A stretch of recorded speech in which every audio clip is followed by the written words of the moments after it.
Year 2021 is officially here, and I hope that you're having a great start so far. For the first time in my life, I managed to set some climbing goals for myself this year. Looking back at my journey last year, I really didn't set any expectations of what I want to accomplish, nor how I can improve my skills. I just kind of went with the flow and had tons of fun.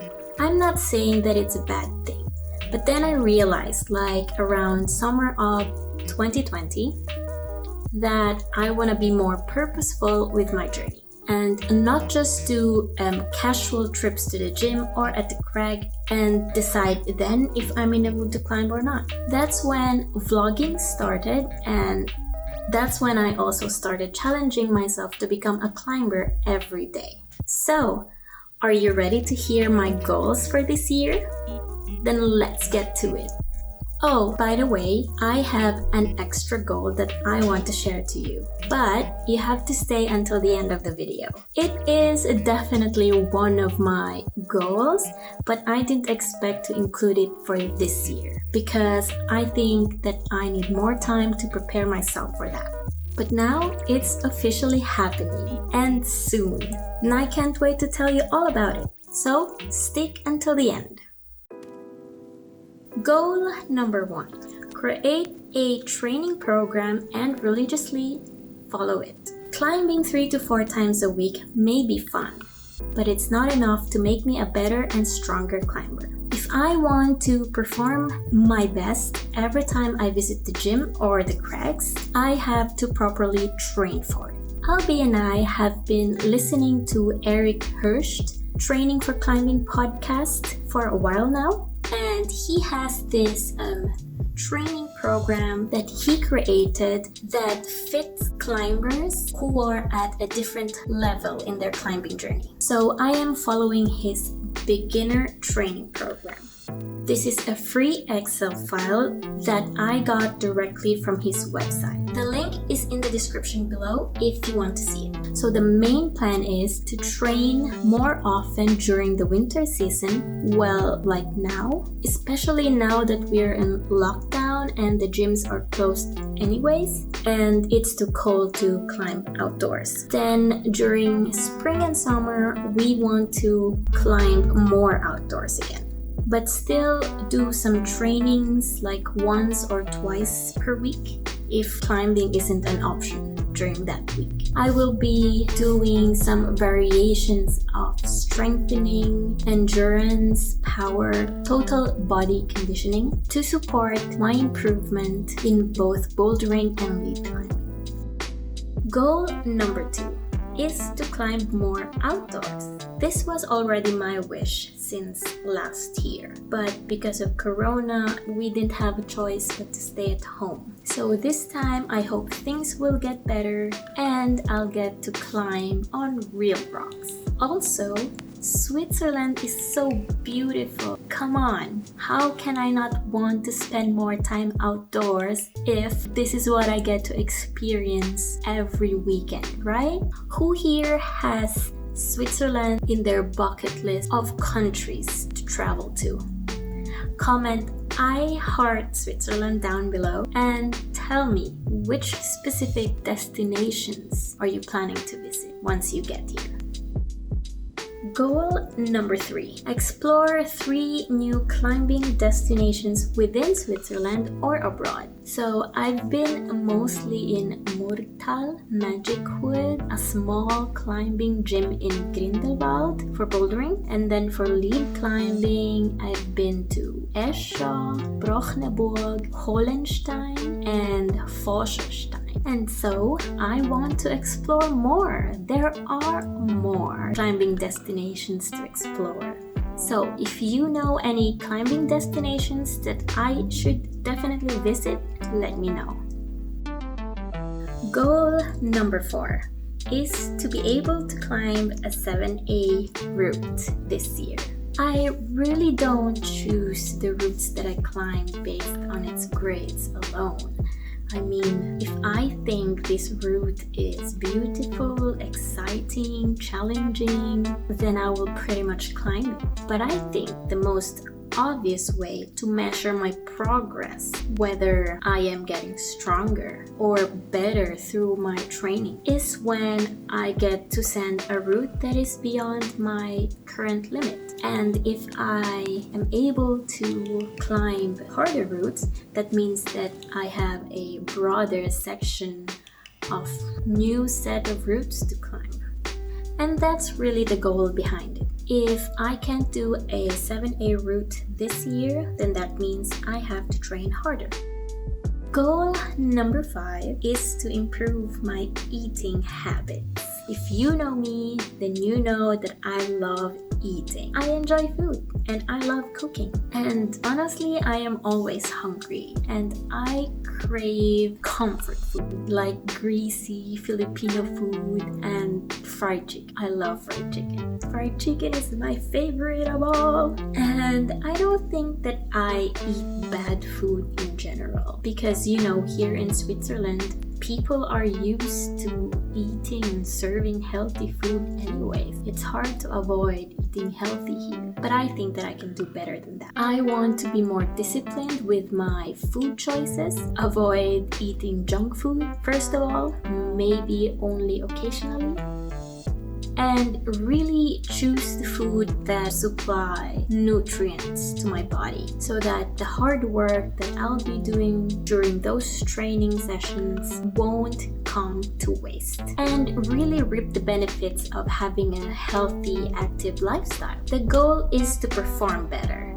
not to be skinny or to be sexy. I think a great body comes as a bonus when you're constantly working out, and climbing is a whole body workout.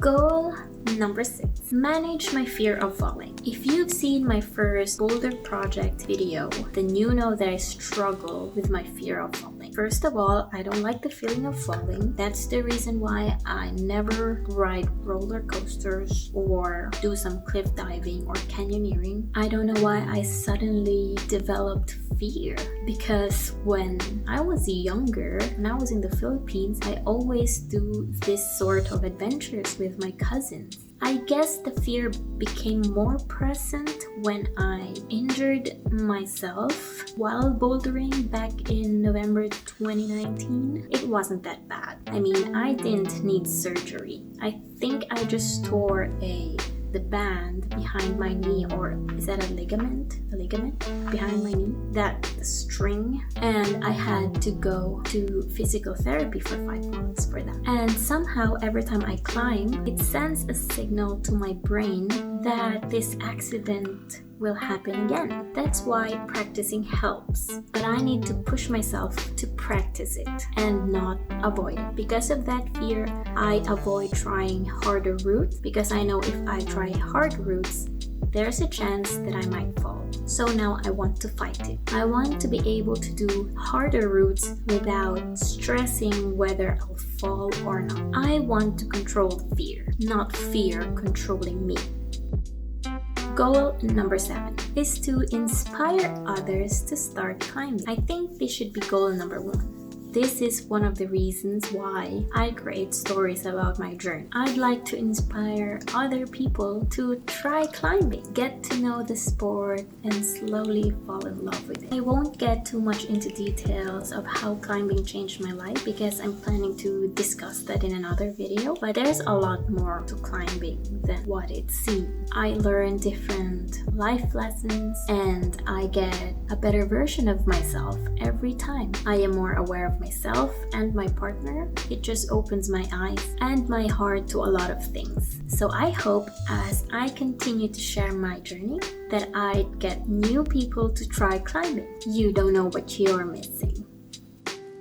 Goal number 8. Gain new friends to climb with in the gym or outdoors. I love that climbing strengthened my relationship with Albie. I mean, we get to spend even more time together doing this one thing that we love so much. We enjoy it a lot and we keep challenging each other to be a better climber every day. We are genuinely happy of each other's accomplishments. How it is right now is already awesome. But doing this with other people, with new people, is much better. Every time we see our friends in the gym, we know it's going to be a long, fun-filled session. You have more people who can help you climb the route. They cheer for you, they hype you up. Climbing sessions are more fun when shared with friends, even strangers. That's what I love about the climbing community. We are there for each other, whether you know my name or not. By the way, climbing friends, my name is Kimy, K-I-M-Y, Kimy. Goal number 9, continue sharing my journey online, of course. One of the reasons why I create video about my climbing journey is actually because of me. It's for myself. The initial idea is to use this channel to serve as my diary so that I have something to look back to when I get old. See me on my prime and see how I improved throughout the years, to see how I lived my life, to see whether I get to achieve my goals. And it's also for my parents who are both in the Philippines so that they can see me more often. It's also my way of making them understand what climbing really is, to show that it is a dangerous sport, but it is also very rewarding, and that I am always taking care of myself every time I climb, so they won't worry too much. And now also because of you, because you're taking time to watch my videos and hoping that you're getting value from each episode. Let me know if there's any way I can improve this show for you, okay?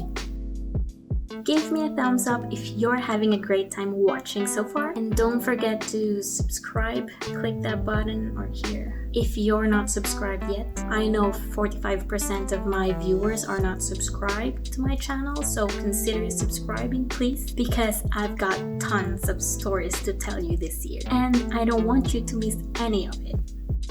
Okay, are you ready for the last one? The extra goal that I mentioned earlier in this video? Here it is. Goal number 10. Learn how to do multipitch climbing. If you don't know what multipitch climbing is, well, according to the internet, multipitch is a climb that has one or more stops at a belay station. One pitch could be 15 to 30 meters high. In multipitch, climb continues on until you're on top of the mountain. And Albie and I will be doing that next week. How awesome is that? So this year we will probably spend a lot of time in the Alpstein once we know how to do multipitch climbing, and you'll get to see again how beautiful Switzerland is from the top of the mountains. So that's it. Those are my goals for this year, and I hope you also have some goals you want to accomplish this year. And you know what? I totally support them, and I know you can do it. We can do it. We will make this year better for us. Thank you so much for watching. Bye!